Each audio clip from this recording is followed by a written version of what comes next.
তারপর রিয়া বলো, তোমার কেমন লাগছে কলকাতায় এসে?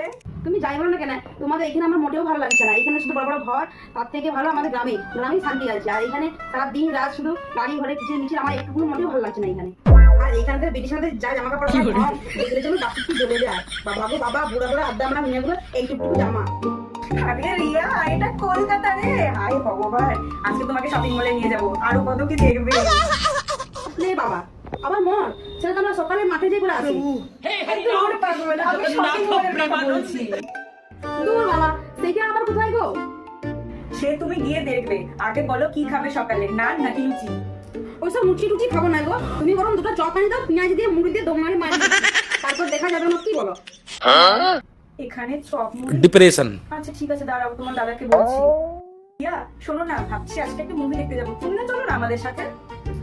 সেটা আবার কোথায় গো? আরে আছে, ওইদিকে আছে, ওই মানি স্কয়ার মলে যাবো। আচ্ছা তাড়াতাড়ি লাও, দুপুরে বেশি কিছু করতে হবে না, একটু ডিঙ্গার ঝাল আর আলু ভাতে আর সাথে একটু পেঁপা ভাজা করতে তাইলেই হবে না, কি বলো? কি বলো গো, ডিংলা পিঠা এগুলো কি? হইলো গো হইলো, তাড়াতাড়ি লাও যাবে। আচ্ছা আচ্ছা দেখছি, তুমি যাও স্নানটা করো। হ্যাঁ গো, আমি বরং যাই চানটা করে নিই, আসি পর তখন তোমার হাতে হাতে ডিঙ্গাটা আর পেঁপাটা কাটিয়ে দেবো না, কি বলো? রিয়া ডিংলা মানে কি গো? আরে ডিংলা মানে কুমড়া গো, কুমড়া, যেটাকে তোমরা কুমড়া বলো ওটাই আমরা ডিংলা বলি। আর পিঠা মানে? ফিপে আমার সেটা জানো না, ফিপে আমার তোমাদের হাতে যেটা বলো পেঁপে না কি বলো যে ওইটাই।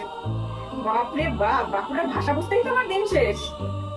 আমাদের বাপের ভাষা বুঝে অত সেটা নয়, ঠিক আছে? আমাদের বাপের ভাষা শিখতে গেলে আবার বুঝতে গেলে তোমার জিন্দাগিটা কি হবে পুরো। बात तो सही है।